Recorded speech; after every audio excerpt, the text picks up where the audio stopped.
Hey guys, it's your girl Tamika from LJ's Kitchen, and tonight I'm going to show you how to make some fall off the bone, tender, braised beef short ribs. So right now we have some beef short ribs that I seasoned with salt and pepper, and we have some ginger, we have some garlic, we have some you can use the highest smoke point oil you have, like peanut oil, or you can just use vegetable oil. We have some stock. If you want to use veal stock or beef stock, homemade, of course, is the best. We have some Merlot. We have salt and pepper, some thyme, a few sprigs of thyme, some carrots, some tomato paste. Just because I don't want these to go bad, I washed some green onion up, and we're going to use this green onion.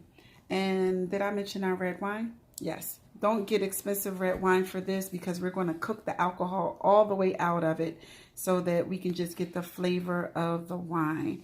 And it's going to make a great braising liquid. Okay, let's get started.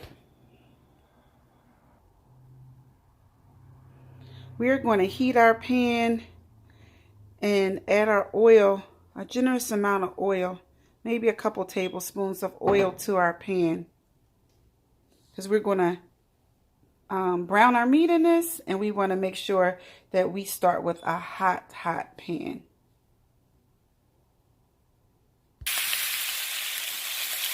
Okay, so we are going to brown our meat, and we are going to let this go on a medium heat until our meat is brown. And I'm going to flip these over and on all sides so it can brown all the way around.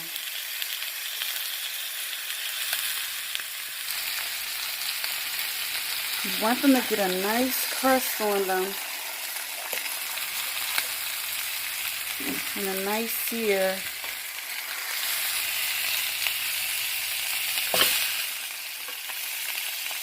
Like so. These short ribs are very expensive. I paid about $28 for these. They were about $8 a pound, but when I get finished with them, it was well worth it. I figured I'd pay about $28 or $30 or $40 in the restaurant for one short rib or two short ribs. So I got to control what I want to eat. So I thought that this was still a good buy for me.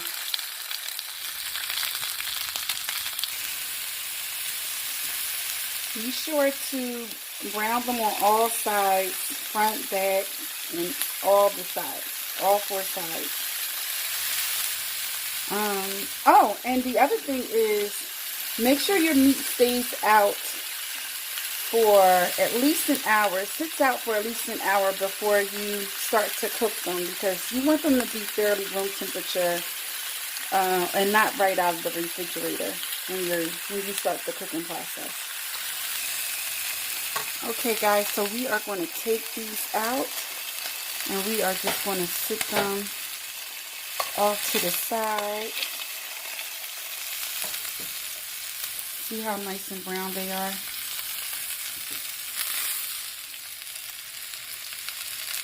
Okay, just going to sit these off to the side. We're going to add in some garlic. I'm going to put a little bit more oil in. And I just want to get some of these whole garlic pieces.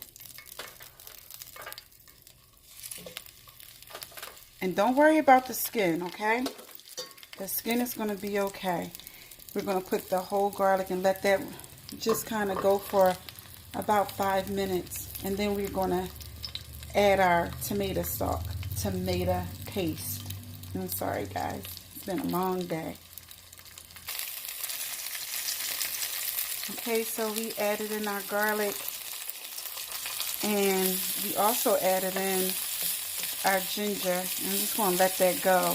Don't worry about the skins and all that stuff, and even the vegetables that we're going to put in and add. And this is our tomato paste, guys. We want to make sure that we strain everything out of this. We just want the flavor of all these things that we're adding right now. So we have our ginger here and our garlic. We're just going to let that go.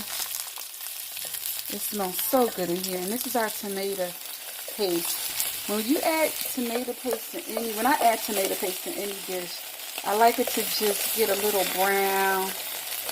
And then I like it to, it kind of cooks that acid flavor that you know how tomatoes are so acid.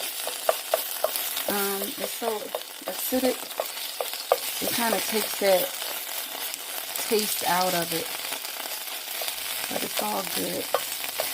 Want to make sure that we just let this brown a bit in this pan. And it changes the color. I said that in another video. It changes color. I just want to let that go a bit. So now I know you're saying, you added all those vegetables and you still have some tomato paste in there? Yes, I did. It's going to be fine. So we just want to let these vegetables get nice and toasted. You have your garlic, your ginger, and of course I told you guys, make sure you use onions. Because I had green onion that I wanted to use up, I'm going to use up what was already in my refrigerator. So I have green onion. You can use just a regular sweet onion if you want. It smells so good in here. You can use leeks if you want. Okay. I'm taping this with one hand, guys. I'm always doing something while my son is at work right now.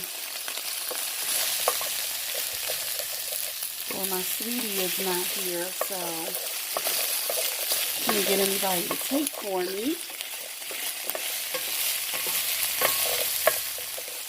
So you see how caramelized that piece of garlic got? It's going to add some great flavor to this braising liquid that we are creating. So now I'm just going to add stock to this. So I have about 2 cups of stock. And I probably will add more later. But I'm just going to let that cook down some. And my heat is on medium. I'm just going to let this cook down some. This is really simple and easy, guys. Don't think that I am making, I hope I'm not making it hard for you. But this is really, really easy.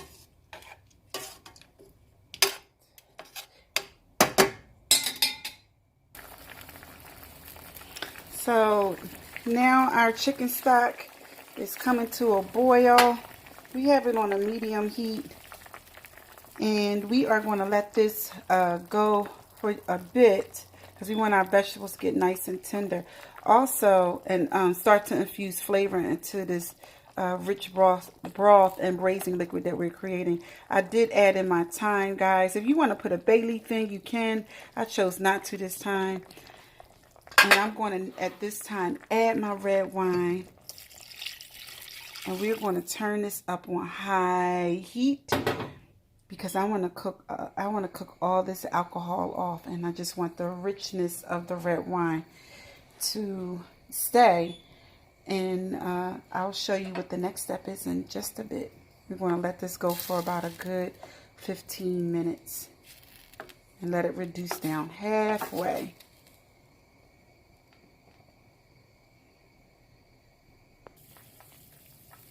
Okay, so now we have reduced this braising liquid down halfway, and we are going to just take our short ribs and we're going to place them.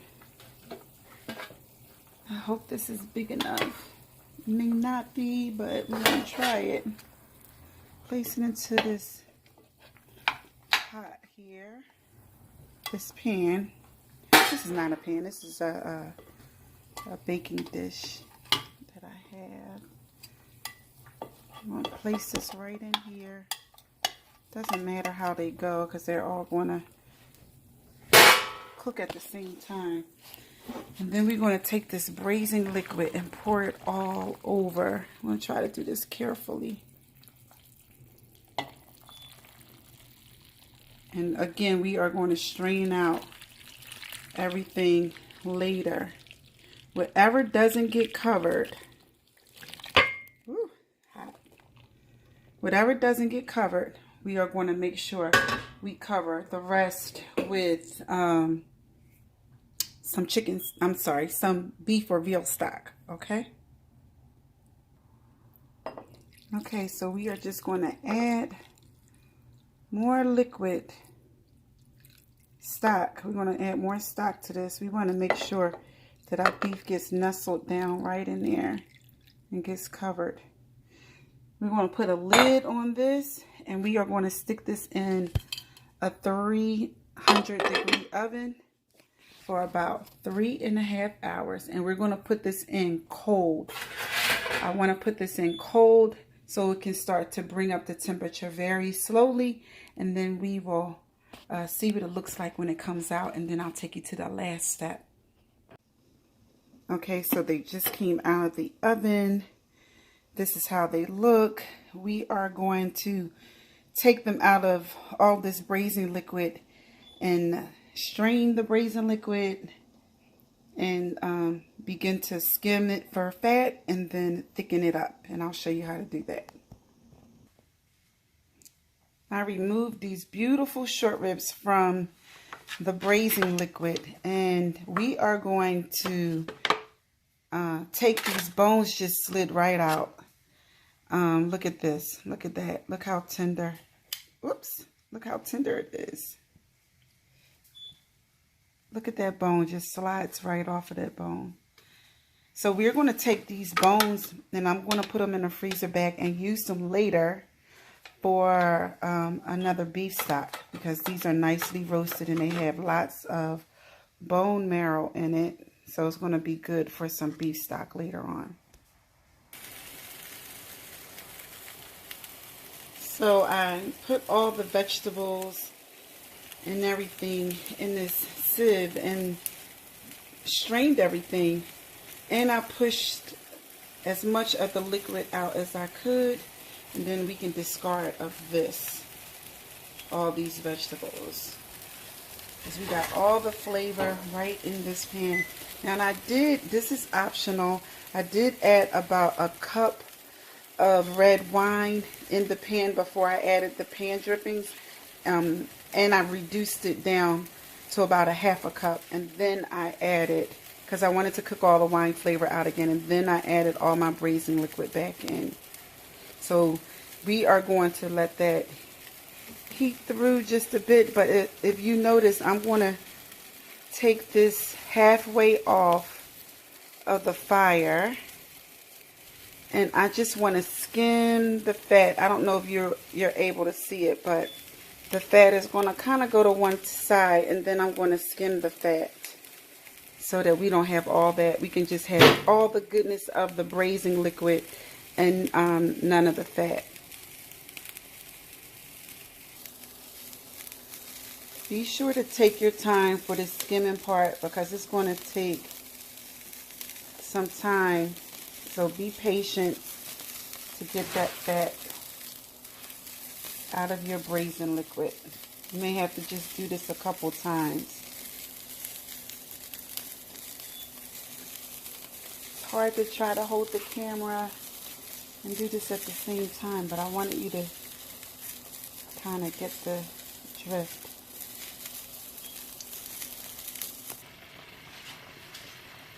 Okay, so we reduced this braising liquid down to 1/3. And you see how it's a thicker consistency? 1/3 of what it was. This pan was almost filled up. You can see the line right here to where it was. And we just want to make sure all these ribs are coated in this braising liquid. And then we are going to plate this up. All those flavors are nicely concentrated in.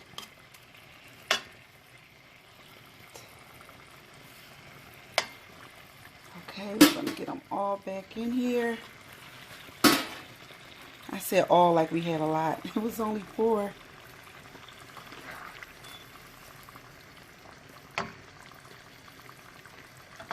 Cut that skin off where the bone was. Just gonna let them soak up all this goodness. Nice and tender. This is a nice alternative if you have Christmas dinner.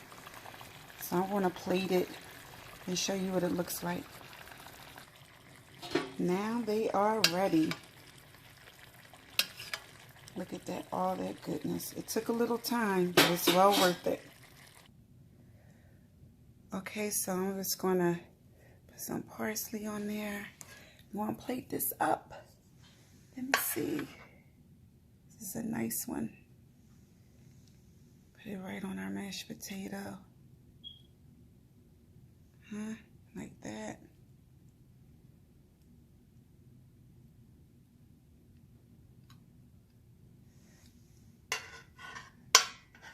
Maybe take a smaller one. Put it there.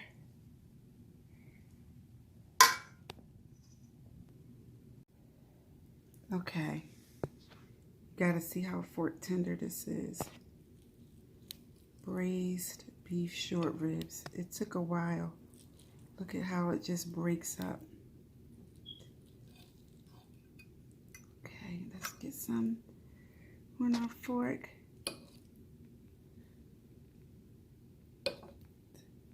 Oh, I can't pick it up. Let's get some of these mashed potatoes. I made some Gruyere, Parmesan, garlic mashed potatoes. Get some of that au jus. I'm going to taste it, guys.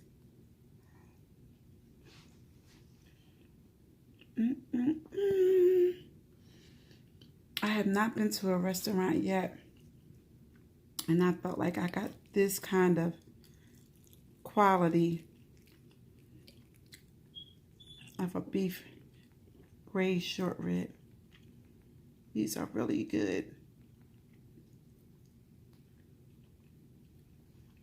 Try something different for your Christmas dinner. I hope this helped you. Beef braised short ribs. It took a little time and a little effort, but it was well worth it. Look at that. Look at that. So nice and tender. Sometimes we don't try different things for holiday dinners, but this will be great paired with my Gruyere, Parmesan, garlic potatoes. I love smashed potatoes.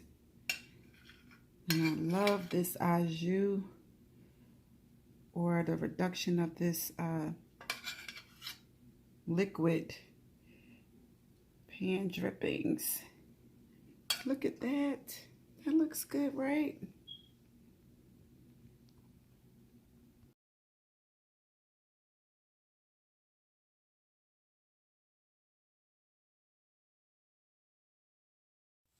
Please don't forget to subscribe to my YouTube cooking show, LJ's Kitchen, where we bring conversation back to the kitchen.